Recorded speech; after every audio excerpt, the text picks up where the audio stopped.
तो कांग्रेस पार्टी का ये ब्लैक मार्च संयोग या प्रयोग, यही है इस वक्त की बड़ी खबर। कांग्रेस के ब्लैक मार्च पर अब बीजेपी का हमला और तेज हो गया है। अमित शाह और सीएम योगी ने निशाना साधते हुए कांग्रेस पार्टी पर तुष्टीकरण का आरोप लगा दिया है।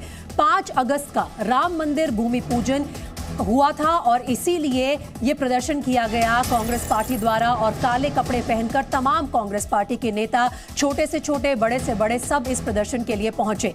गृह मंत्री अमित शाह का बयान आया जिसमें उन्होंने कांग्रेस पार्टी को घेरते हुए कहा कि ये एक बार फिर से तुष्टीकरण की राजनीति है कांग्रेस पार्टी की जो सामने आ रही है, जिसके चलते तमाम नेता काले कपड़े पहनकर इस प्रदर्शन में पहुंचे। कहने को कांग्रेस पार्टी का ये स्टैंड था कि ये जो प्रदर्शन है ये महंगाई के खिलाफ है।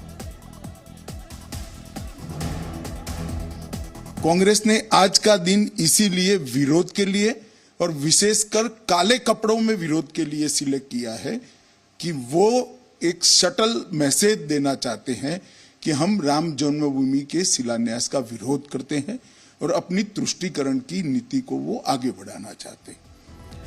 तो आपने सुना गृह मंत्री का बयान। 5 अगस्त यानी वो दिन जब अयोध्या में श्री राम मंदिर का शिलान्यास हुआ था।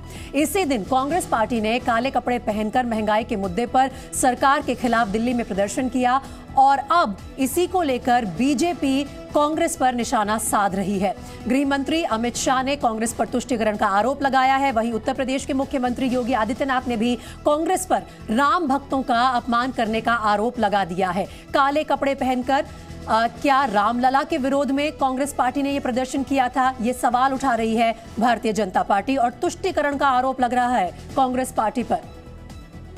जहां एक तरफ कांग्रेस का ब्लैक प्रोटेस्ट हुआ जिस पर उन्होंने कोशिश की कि केंद्र सरकार को महंगाई के मुद्दे पर घेरा जाए, वहीं दूसरी तरफ बीजेपी का पलटवार आया है कि ये एक तरह से राम भक्तों का अपमान है। तो देखिए, उत्तर प्रदेश के सीएम योगी आदित्यनाथ ने कांग्रेस पर राम भक्तों के अपमान का आरोप लगा दिया है। वहीं कांग्रेस नेताओं का कहना है कि बीजेपी नेता ध्यान भटकाने की कोशिश कर रहे हैं। कांग्रेस पार्टी कई दिन अपने सामान्य कपड़ों में कर रही थी। सहमति असहमति हो सकती थी, लेकिन 5 अगस्त की तिथि को श्री राम जन्मभूमि मंदिर निर्माण कार्य के शुभारंभ दिवस के दिन, अयोध्या दिवस के दिन, माननीय उच्चतम न्यायालय के सम्मान दिवस के दिन राम भक्तों को अपमानित करने वाला कांग्रेस का आचरण एक बार फिर जग जाहिर हुआ है। जिस तरह से देश की वित्त मंत्री ने सदन के अंदर देश को महंगाई पर गुमराह किया, उसी तरह का एक प्रयास माननीय गृह मंत्री जी का भी है कि आज जब कांग्रेस के एक एक कार्यकर्ता ने सड़क पे उतर करके पूरे देश के एक एक छोटे छोटे तालुका तक में, दिल्ली से लेकर के गांव तक में महंगाई के खिलाफ प्रदर्शन किया। तो क्या था ये कांग्रेस पार्टी की तरफ से जो ब्लैक मार्च हुआ, ब्लैक प्रोटेस्ट हुआ, क्या वो महज संयोग था? क्या कोई प्रयोग कर रही थी कांग्रेस पार्टी और क्या ये उन पर उल्टा पड़ जाएगा? इस मुद्दे को डिबेट करने के लिए सीधा चलते अपने खास मेहमानों के पास जो इस वक्त जी न्यूज पर हमारे साथ जुड़ रहे हैं। प्रवक्ता भारतीय जनता पार्टी के राजीव जेटली, साथ ही AIMIM के प्रवक्ता अब्दुल मनान साहब हैं, साध्वी शिवानी दुर्गा जो कि हिंदू धर्मगुरु हैं, हिंदू धर्मगुरु महंत नवल किशोर दास भी हमारे साथ जुड़ रहे हैं, और साथ ही कांग्रेस नेता रोशनी कुशल जायसवाल। आप सबका बहुत स्वागत है इस बुलेटिन में। और मैं शुरू करना चाहती हूं हिंदू धर्म गुरुओं के साथ ही, जो सबसे पहले साध्वी शिवानी दुर्गा, मैं आपसे ये जानना चाहती हूं कि ये जो नेता बात कर रहे हैं एक तरफ, लेकिन क्या हिंदुओं की भावनाओं को आहत पहुंची है कल जो ये ब्लैक प्रोटेस्ट हुआ कांग्रेस पार्टी की तरफ से? अगर हाँ तो कैसे? क्या आप मानती हैं कि उन्हें कोई और दिन या कोई और तरीका इस प्रोटेस्ट के लिए, इस प्रदर्शन के लिए चुनना चाहिए था? जी, हर हर महादेव। सबसे पहले मैं भारतीय वीरांगना पद्म विभूषण श्रीमती सुषमा स्वराज जी की पुण्यतिथि पर उन्हें नमन करती हूँ। और अभी आपने कहा कि ये जानबूझकर चुनी गई तिथि है, तो ये बहुत ही ऑब्वियस है, जो सभी को समझ में आ रहा है कि जानबूझ के, देखिए, कांग्रेस ईडी से परेशान है, कांग्रेस अपनी हार से परेशान है, अपनी जो वो पीछे होती जा रही है, लोग की असलियत को जान रहे हैं, उससे वो परेशान है। तो नए नए प्रपंच करना उनकी आदत में है, ये आज से नहीं, बहुत पहले से उनकी आदत में है। काले कपड़े, ये तिथि कोई और भी चुनी जा सकती थी, क्यों एक ऐसी तिथि चुनी गई जो भारतीय जो सनातनी है उनके लिए एक विशेष तिथि है, एक ऐतिहासिक तिथि है, जबकि श्री राम जन्मभूमि की भूमि पूजन उस दिन हुआ, तो उनको इस दिन को नहीं चुनना चाहिए था। और एक बहुत लंबे इंतजार के बाद ये मौका मिला था कि राम जन्मभूमि का शिलान्यास हुआ था और मंदिर की तरफ कार्य अग्रसर हुआ था।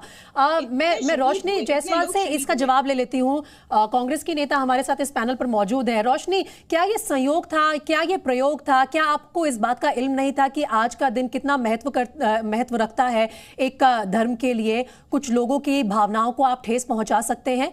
क्या ये एक्सपेरिमेंट, क्या ये प्रोटेस्ट मार्च फेल हो गया, आप पर उल्टा पड़ गया? ये महंगाई पर हल्ला बोल था। और सबसे पहले मैं भाजपा के नेता जो क्वेश्चन कर रहे हैं गांधी परिवार के लिए, कांग्रेस के लिए, कि उन्होंने काले कपड़े क्यों पहने और उसे राम जन्मभूमि से जोड़ा जा रहा है, तो मैं उन सब के लिए एक बार जोरदार तालियां बजाना चाहूंगी आपके चैनल के माध्यम से कि जब इनसे महंगाई की बात करो तो ये राम मंदिर का मुद्दा उठा देते हैं, जब इनसे गरीबी पे बात करो तब ये राम मंदिर का मुद्दा उठा देते हैं, जब इनसे बेरोजगारी की बात करो तब ये राम मंदिर का मुद्दा उठा देते हैं। 5 अगस्त चुनना और इसे राम मंदिर के शिलान्यास से जोड़ना, ये सिर्फ और सिर्फ भारतीय जनता पार्टी सोच सकती है, आम जनता नहीं सोच रही। भारतीय जनता पार्टी अपनी काली करतूतों को छुपाने के लिए, महंगाई को छुपाने के लिए, गरीबी को छुपाने के लिए, बेरोजगारी को छुपाने के लिए राम मंदिर का मुद्दा उठा रही है। ठीक है, जो आपके आरोप है उस पर राजीव जेटली जी का जवाब ले लेती हूँ। ठीक है, राजीव जेटली,